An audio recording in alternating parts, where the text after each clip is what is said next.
Marketing problems for shops rarely come from just one thing. It might be tactics, it might be execution, it could be the framework or the system, or it's possibly the fuel that's driving it.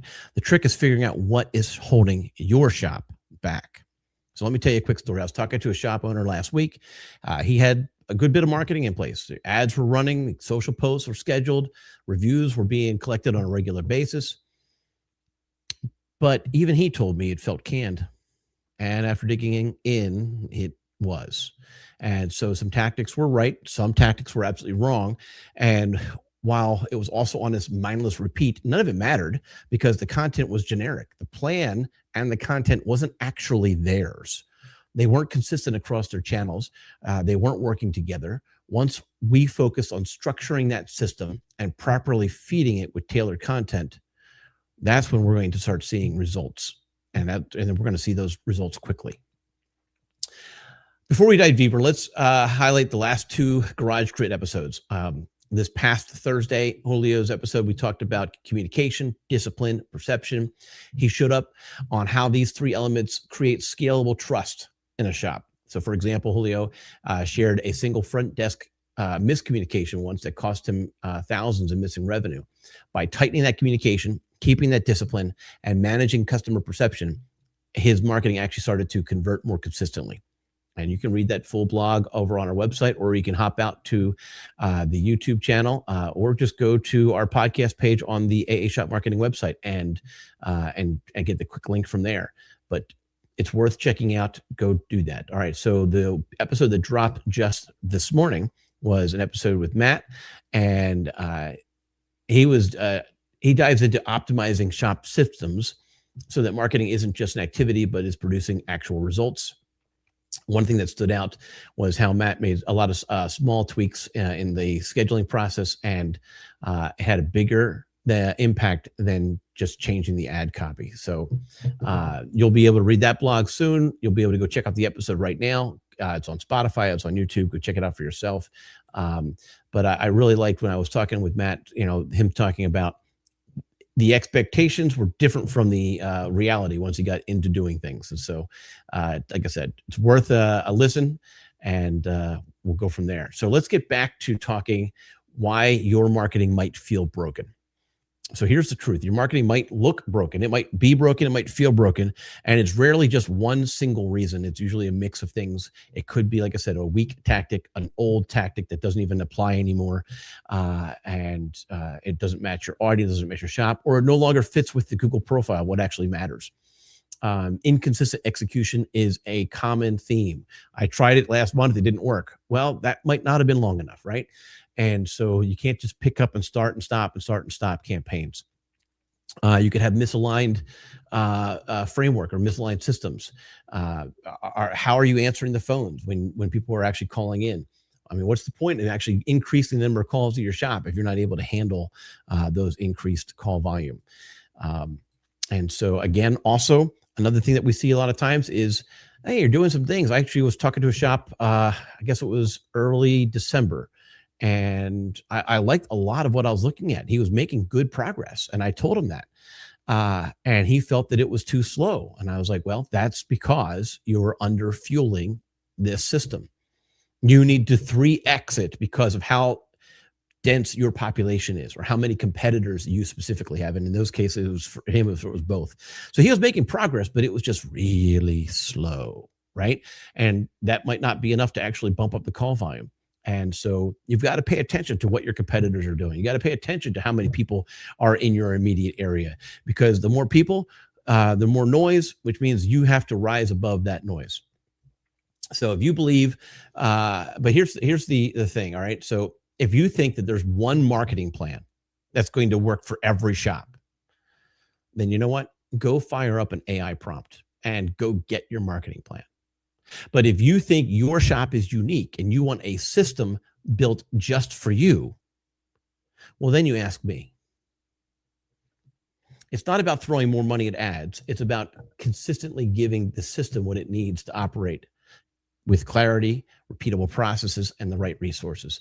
I've worked with a shop that spent thousands on Google ads. Leads didn't feel like they were really converting at a high enough rate. Some of the campaigns were okay. I didn't think the messaging tied together, but we actually switched them to local service ads. And we also made sure that all of his messaging was unified across platforms.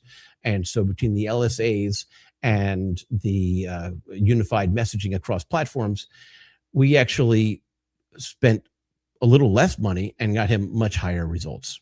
And you can learn about our framework that we use. And again, it's our framework that we customize, right? Inside that framework, we customize it for every single shop. But you can learn about that framework by going to addi.me/2026. That's addi.me 2026. A marketing system isn't just clicks or impressions. It's not even just posts. It's actually about predictably filling your bays with the right types of cars who are owned by your qualified audience, your right type of customer. Empty bays, all right, you need a system that generates more cars more consistently. Full bays, but stagnant revenue, then maybe your system needs to drive more of the right type of customers, maybe higher average repair orders, maybe better jobs, maybe smarter scheduling. That healthy system connects marketing with execution and follow-up so that every lead has a clear path from the first call to the finished invoice to the next invoice, because they keep coming back because you've built that trust.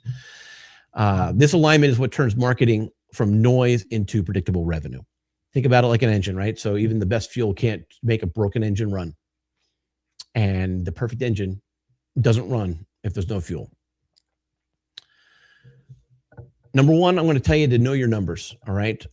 Make sure you're paying attention to whether you're using your gross profit or your average repair order, or your car count. Know your numbers. Know your true capacity. How many more cars can you produce with your current staff? And without that, you're kind of just winging it. And then obviously work backwards, right? So if you know that your average repair order is only 600, but you want 20 more cars per month, that's $12K in additional revenue. So how much should you spend on marketing? Well, you're backing into that equation, right? So I would actually tell you to take another deeper dive even further than that and figure out what your margin is on that 12K. But you need to ask yourself, what does my system need to look like to consistently generate those cars? What would you be willing to invest from, let's say you have, so many cars per month. Well, how many dollars per each order would you be willing to invest to get more of the same? And you need to continue to feed that. I see shops fail not because they're not spending enough or because they're spending too much. It's because of that start, stop, and interrupt system before it stabilizes. And so it's not just hey, I haven't heard my phones haven't rang this week, so let me turn on the ads. I guess that's a strategy. It's not one that I recommend. Let's see here. So one shop that we worked with stopped running the campaigns for a month because, just like I just said, because they thought the results should be on off like a switch. But when they restarted, Google's AI on the AdWords program that they were on needed to start rethinking a little bit, and it just kind of took a little bit to get turned back on. It didn't take as long as it did initially. It still sped up a little bit. It still got you some calls, but there are times when it's not an immediate switch, and you need to actually keep things going.